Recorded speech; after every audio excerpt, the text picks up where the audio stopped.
Welcome back to the Locked on Diamondbacks podcast. And on today's podcast, I'll give you my quick thoughts on the MLB lockout ending, and then we're ranking the teams from top to bottom. So it's going to be a jam-packed pod as always. So let's jump right into it.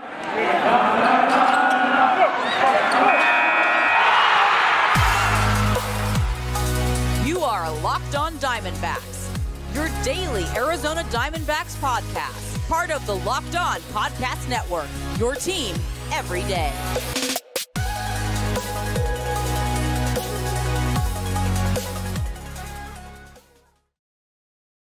Millard Thomas of Locked on Diamondbacks still here. I'm a multimedia journalist and I'm a graphic designer. So please go check out my website, millardthomas24.myportfolio.com. On there you can see all my latest work, from my packages to my articles to my photos and my graphic design. If you want to see more content by me, just follow me on Twitter at CreatorThomas24 for my personal account, or look up Locked on Diamondbacks on both Twitter and Instagram for the podcast handle. And of course, thank you for making Locked on Diamondbacks your first listen every day. I would not be able to do this podcast without you, my loyal listeners, sharing, subscribing, reviewing, doing all that so I could do this podcast for you.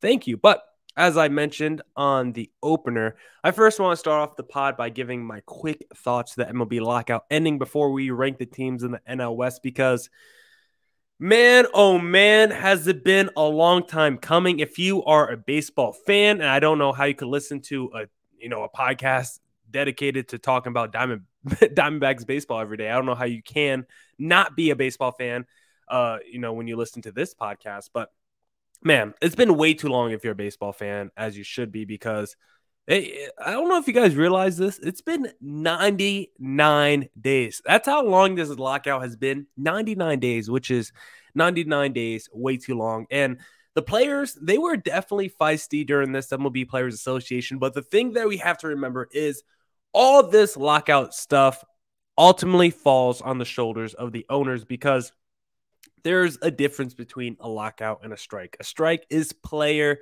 generated, but a lockout is owner generated. And the only reason we've gone 99 days without being able to turn on MLB Network and watch highlights or go on MLB.com and read some news articles is because of the owners. They're the ones that started this lockout. They're the ones that made us wait all this time and all the back and forth, yada, yada. It's all, not all of it. There was pushback by the Players Association to get what they want. But the reason we are not already watching baseball, the reason we're not at spring training games already, is because of the owners. They could have still played baseball under the old CBA as they work toward a new deal, but that did not happen. Instead, baseball, they thought it would be better for their sport. They just implemented fake deadlines. Hey, don't sign the lockout by today. We're going to cancel the first two series of the baseball season. Hey, that's what Rob Manfred said. And he said the first two series of the MLB season are going to be canceled. Well, guess what? Now that they signed this lockout thing, they're also saying, actually, we don't have to cancel any games. We're just going to do double headers or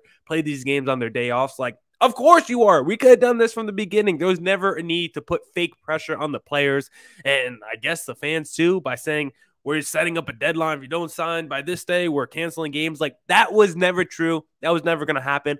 One is because of the TV money. You think these MLB teams and owners are just going to say, yeah, we're okay with losing money at the door. But these networks, yeah, we're okay pissing them off and making them lose their money as well. So just from the RSNs and the TV network side, baseball wasn't going to be canceling games this season. And then the second reason is Jackie Robinson Day this year will be the 75th anniversary. There's no way you can, I almost cursed. There's no way you can F up Jackie Robinson Day. I probably should have dropped an F-bomb for my guy Jackie, but there's no way baseball can F that up. Jackie Robinson Day is like the biggest holiday in baseball. One of the biggest holidays in all of sports. Jackie Robinson was so influential to every facet of sports, through integration of black and black players into the sport of baseball. So Jackie Robinson was huge for that, huge for the culture. Love Jackie Robinson, of course, as everyone should. Jersey number retired. So there's no way baseball was going to miss Jackie Robinson Day. It just means too much. And now, when you think of baseball in terms of the national landscape of attention, in terms of the word of mouth about baseball, the popularity about baseball, are they anywhere near basketball or football right now? They're not in terms of popularity. And maybe those exclusive deals with Apple Plus, Apple TV Plus, whatever it's called, maybe Amazon Prime gets in on the action. Maybe those help out. Maybe those, exclusive deals end up helping out baseball because there won't be any more lockouts. But at the same time, we got to pay more for special packages and services that we might already not have. So I don't know the direction baseball is going in terms of popularity. I feel like over these next few years, 10, 15 years, baseball could go further and further into the background, maybe behind hockey, the way it's on the come up with ESPN buying its rights. And I see them on TNT now. Soccer is super popular as well. So baseball better be careful. They've been their worst enemy for years now. And if they're not careful, they're going to continue to lose out on viewership and an audience because their audience is old and getting older. It's not getting any younger. So don't piss off your younger audience by continuing to do this kind of crap, by doing lockouts and pissing off fans. Like, if you don't want people to watch your sport, the best way to do that is to not have one. And that's what baseball tried to do this season. Thankfully, they came to an agreement today, but it was dangerously close for at least the beginning of the season to be in jeopardy. But I'm glad to see baseball is returning in 2022 with a full 162 game season. Now, let's get into these rankings. We might as well start with my number 5 team of who are the best teams in the NL West. And checking in at number 5, we got the Colorado Rockies. I believe they have the worst rotation, the worst bullpen, the second worst lineup, the best defense, but the worst manager. The rotation, I think, has some interesting names in it when you look at Germán Marquez, Antonio Senzatella, but they just don't have that number 1 starter. They don't have a Cy Young candidate. So it's a big reason why I don't think their rotation is as good as the D-backs, because at least the D-backs have Zach Gallen in a rotation of only 5 people. You need to have that stud, and the D-backs have that. The Rockies do not. And also their starters pitch better at home, which is kind of concerning. I don't know if that's really a good thing. So I don't like their rotation. I think it's the worst in the division. The bullpen, I think, is bad too, because it was the 4th worst bullpen ERA last season in the National League. Fewest strikeouts as well. And when you look at their closer situation, like Daniel Bard, I love the story. I thought he was great when he first broke into baseball, but the dude is kind of done. Like, he can still throw super hard, still got 95 plus mile an hour heater, but that's about all he can do. And he gets crushed pretty hard too, especially at Coors Field. So that bullpen is just kind of old for my liking. I don't think the lineup is terrible. I don't think the lineup is great, especially if Trevor Story leaves, but Brendan Rodgers, Ryan McMahon, CJ Cron, Elias Diaz, that's not a terrible top 4 at all if Trevor Story leaves. So I actually do like the lineup, but it always makes me a little concerned when we see these great offensive stats like a CJ Cron, who had a phenomenal season last year. It makes you wonder, how much does Coors Field play into that? It's really hard to tell, but considering their players play well at home, I think their lineup isn't that bad. The offense is always going to be boosted playing in Coors Field, so you can't hate on them too much, but the hard contact numbers do suggest that they don't generate a lot of power. So maybe their top 4 isn't as good as I might think, but they put up numbers. Their stats tell me that they're good. So Rodgers, McMahon, Cron, Diaz, you could definitely do worse than top 4 than that, especially if Trevor Story comes back. The defense is definitely the bread and butter of this team. They had multiple dudes with at least 1 defensive WAR. So with Ryan McMahon, I think almost had a 3 defensive WAR. He was like 2.7. So the defense is really good, especially in a ballpark that scores a lot of runs. You need to have good defensive players. The Rockies have been able to do that. But one of the biggest hamstrings, I think, to this team is their manager, Bud Black. He's been a manager, not at the Colorado Rockies, but he's been a manager in baseball for 14 years. He's made 1 postseason, I think, with the Rockies, but he's only made 2 postseasons in his entire coaching, managing career. That's not good enough for someone who's been in the sport for over a decade. He's got a below 500 record now, over 14 years. So I just don't think Bud Black is that good. I don't think he's really done anything special in his career. He's never been on a 95-win team. He's never gone deep into the playoffs. So when I look up and down this Rockies team, I think their defense is really good. I think their lineup is interesting. I think it can score some runs. But overall, I think this Rockies team is going to be the worst in the division entering next season. I don't think Trevor Story is coming back. The front office is a mess. I hate the rotation. I hate the bullpen. I hate the pitching as a whole. So right now, I think the Colorado Rockies are the 5th best team in the NL West entering 2022. But if you want to know the fourth and third best team in the NL West entering next season, you're going to have to wait because I first have to tell you guys about Bet Online. It's that time of year again as college basketball's tournament is finally upon us.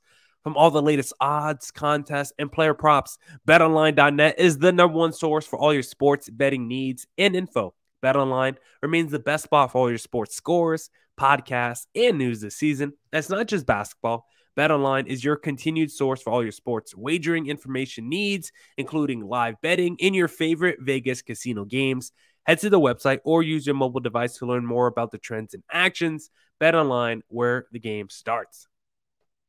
And thanks for making Locked On Diamondbacks your first listen every day. Locked On MLB Prospects host Lindsey Crosby is a prospect encyclopedia, and he's going deep on the MLB stars of tomorrow. It's free and available wherever you get your podcasts. All right.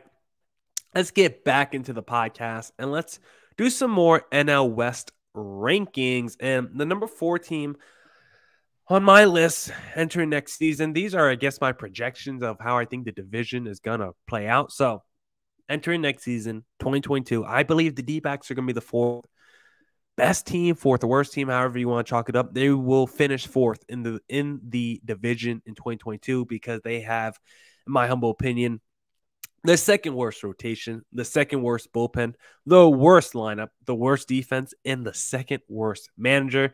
The rotation, I think, is ahead of the Rockies because, like I said before, you got Zach Gallen, so at least you got a stud. Bumgarner, he's got pedigree at least. Definitely overpaid. Definitely over the hill, but at least he's got pedigree. Luke Weaver, I guess, is that guy that still has potential and has a ceiling, but is he ever going to live up to it? We'll see. And then you never know as the number 5 starter in this D-back squad. Maybe it's Corbin Martin. Maybe it's Tyler Gilbert, the man who threw a no-hitter last season. Maybe it's Taylor Widener, the man who started out the season as the number 5 starter. It looked pretty good at the beginning. So I think there's some potential maybe with this D-back rotation just because they're going to be throwing out the young arm occasionally. Luke Weaver, Martin, Gilbert, Widener. They're going to be throwing out guys 28 and younger. So maybe this rotation has more ceiling than I think, but I'm just not a very strong believer in this D-backs rotation. So I think they have the second worst rotation, the NL West right now. I look at the bullpen. I think Mark Melancon for sure puts the bullpen above the Rockies. Now, the bullpen isn't good at all. They had the worst bullpen ERA last season, so they need a lot of things to work out for them next season. But like the rotation, at least the D-backs bullpen has a lot of youth. If the guys don't make it as a number 5 starter like Corbin Martin, maybe it could be a back-end reliever. You got JB Berskakis, you got Castellanos, you got guys from last year they picked up midseason that became good like Mantipoli and Noah Ramirez. So I think the bullpen will be better next season. I mean, it was literally the worst last year, so it can't get any lower than that. So I think the D-backs bullpen will be better next season. I still don't think it's great or anything like that. The top 5 is going to be Melancon, Smith, Mantipoli, Ramirez, and Castellanos probably. So it's definitely not a bullpen that's shutting you down or scaring you, but I think it should be incrementally better heading into 2022, but still the second worst bullpen in the NL West. When I look at the lineup, I have them behind the Rockies because after Ketel Marte, I might like the next 4 in the Rockies better. Like Dalton Varsho, he needs to continue that second half breakout season. Carson Kelly needs to kind of get back to those 2019 levels.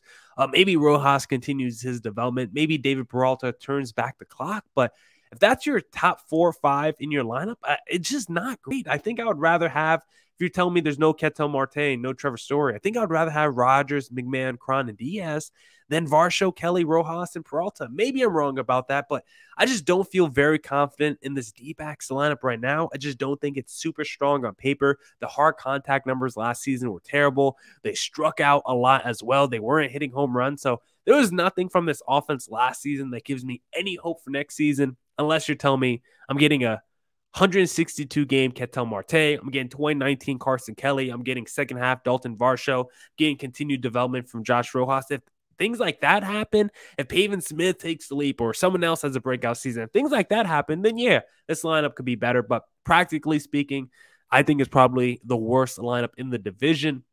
And then you look at the defense.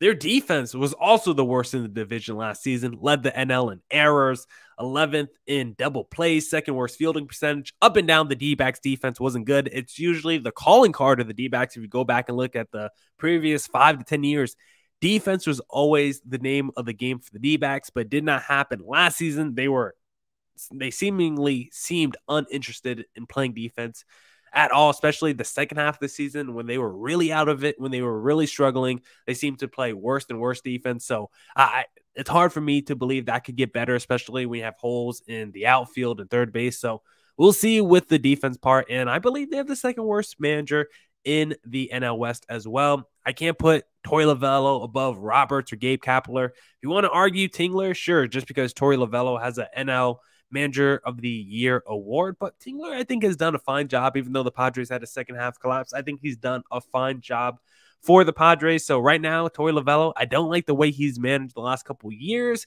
I just haven't been a fan. I think the leash has been kind of short on pitchers. I think he's made some questionable bench decisions as well. So right now, I think Torey Lovullo is the fourth worst manager in the division, or the second worst. I don't know. He's the fourth best manager, I think is the best way to say it. So right now, the D-backs are the fourth best team in the NL West. But who is the third best team in the NL West?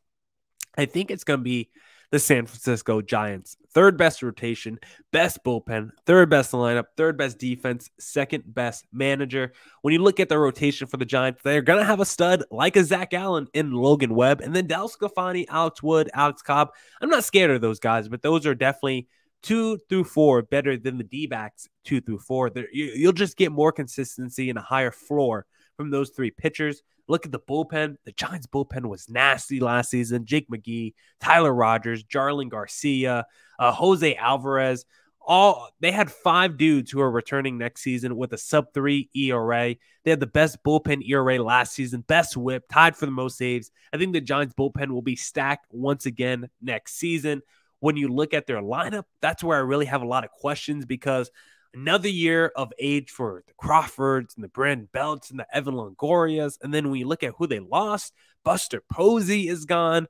You might have Chris Bryant gone too. We'll see after this lockout. So even though they were second in runs scored and first in OPS, I think they're going to be losing a lot of juice entering next season. And they kind of had a few breakout seasons from really old players, like career years from the Belts and the Crawfords. Like, those guys are in their mid-30s and having breakout seasons. It's hard for me to think that they can repeat that. So I think their lineup is going to regress a little bit entering next season. As for their defense as well, I think will regress a little bit because they're losing someone like Buster Posey, who's an all-time defensive catcher. So I think their defense will regress a little bit next season as well. But I think it should still be good overall. I just think the Padres and Dodgers will probably play better defense than the Giants. And when I look at the manager for the Giants, Gabe Kapler, absolutely love the guy. I think he is a good culture creator. I think he gets more crap than he deserves for what he did in Philly, because those were near 500 teams the 2 years he managed them, and those rosters were just not very talented. So I actually think he did a better job there than people give him credit for. Then you look at what he's done with the Giants. They have blown expectations out the water. They've gained everyone's respect. So I think Gabe Kapler is a pretty damn good manager, and I would have him number 2 right now behind Dave Roberts in my manager rankings at least. But who comes in as the first and second best teams in the NL West? Well, either has to be the Dodgers or Padres, but who is number 1? Well, I'm going to tell you, but first I need to tell you about Built Bar, because this is the time of year that I've pretty much given up on all my New Year's resolutions, but not this year. I'm sticking to my resolution to eat right, and it's really easy with Built Bar because they are absolutely delicious. Have you tried the puffs? They're marshmallowy, they're fluffy, they're delicious as well. And like all Built Bars, they're covered in 100% chocolate, soft and easy to chew, low calorie, low sugar, high protein, high fiber. Great for that keto diet. Just go to built.com. Use promo code LOCK15 for 15% off your next order. Promo code LOCK15 for 15% off at built.com. All right. Let's get back into the Locked On Diamondbacks podcast, and let's unveil our top 2 teams in the NL West entering 2022. And number 2, I don't think it's a surprise. I think you guys probably know who number 1 is, because number 2 is going to be the San Diego Padres. I think they have the second best rotation, third best bullpen, second best lineup, second best defense, and third best manager. When I look at their rotation, it definitely disappointed last season. If I told you Blake Snell had a higher ERA than Yu Darvish, would you believe me? Because I found that absolutely fascinating. But after this sticky stuff crackdown, I still think they have a ton of talent in that rotation. Darvish, Snell, Musgrove. maybe Lamet, maybe Chris Paddock, Mike Clevenger might be coming back. They just have a ton of options. And I think too much talent for them to be as bad as they were in the second half, especially last season. So I think that rotation is primed for a bounce back.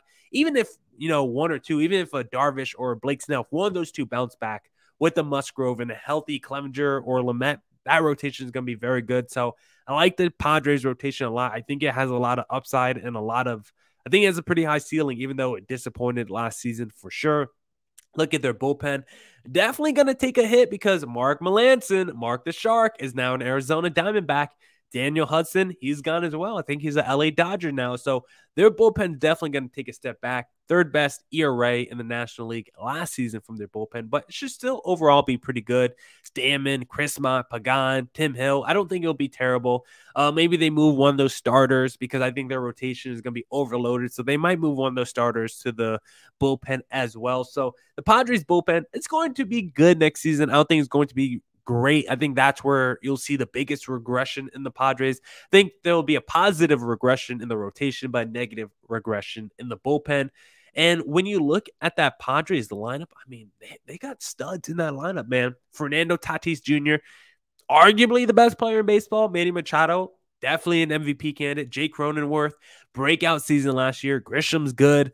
Will Myers is not terrible. I'm not a big Will Myers guy. Eric Hosmer, he's all right. So I think this lineup is pretty good. I think they're pretty deep as well with talent. You at least got three all-stars, 2 MVP guys. Cronenworth, I'm considering as that third all-star. Maybe Grisham could be all-star level potentially, maybe next season. Maybe Kim has a breakout season. We'll see. But the hard contact numbers, absolutely love the Padres. They destroy balls, especially Fernando Tatis Jr.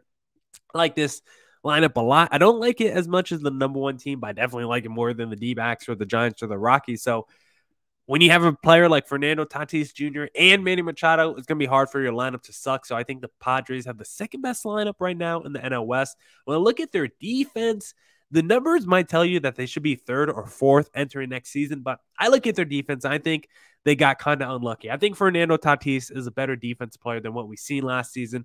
The Padres defense was good in double plays. They didn't commit a ton of errors outside of Tatis. They were good in fielding percentage.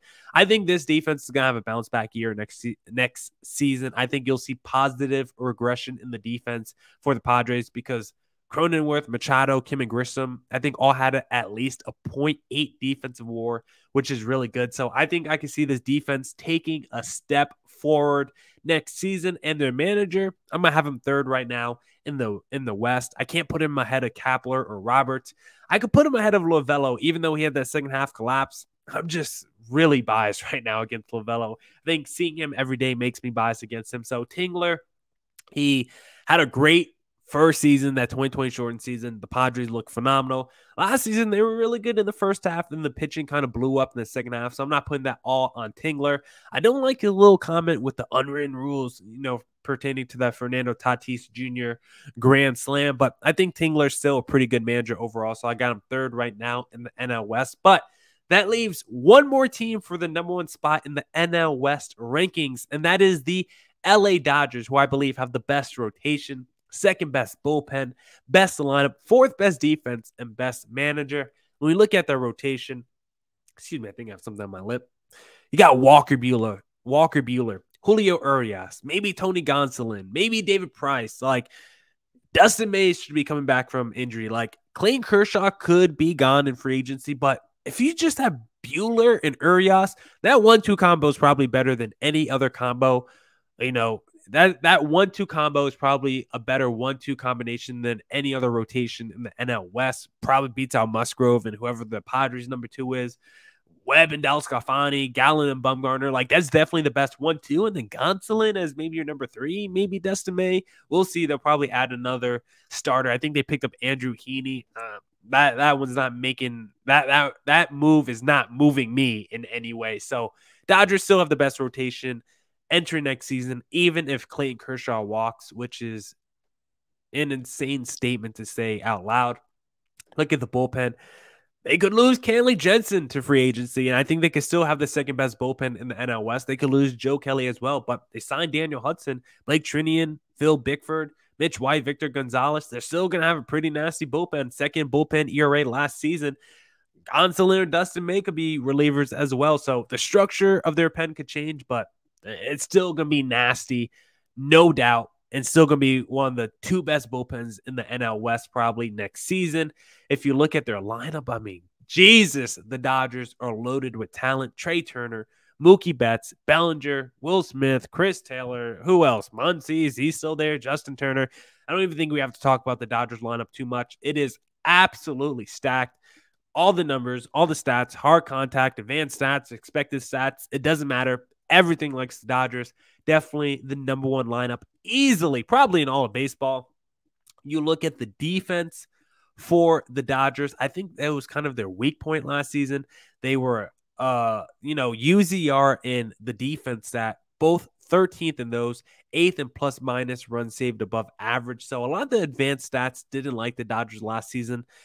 Their highest graded player in terms of defensive WAR was Corey Seager at 0.5, who is now a Texas Ranger. But still, Mookie Betts, Pollock, Turner, they have plus defenders on their team. So I can see positive regression coming for the Dodgers defense and the manager, Dave Roberts. Say what you want about how he manages in-game during the playoffs. Like, the dude wants to put trust in arguably the greatest pitcher we've ever seen. It's not our fault.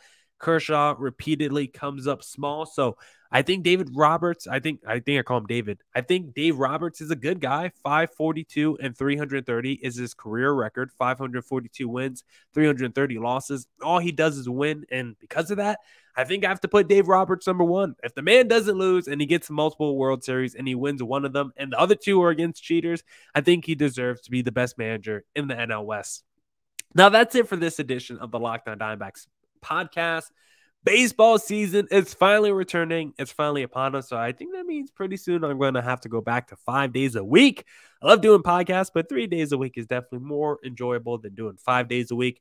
Come back next week for more Diamondbacks news, coverage, and insight. As always, stay safe, stay healthy. Thank you for making Locked On Diamondbacks your first listen every day. I would not be able to do. My nose is clogged and I'm struggling to talk about blah, blah, blah. My nose is clogged and I'm struggling to talk because of it. I can't even form sentences right now. I can't even speak correctly because my allergies are acting up. So I apologize for the second half of this pod if I sound nasally or anything along those lines. But shout out to you guys, my loyal listeners, my first listen of the dayers. I guess that's the best way to say it or phrase it. But whoever you are, if you listen to the Locked On Diamondbacks podcast, thank you. I appreciate you. And please come back next week for more Diamondbacks news, coverage, and insight. Deuces!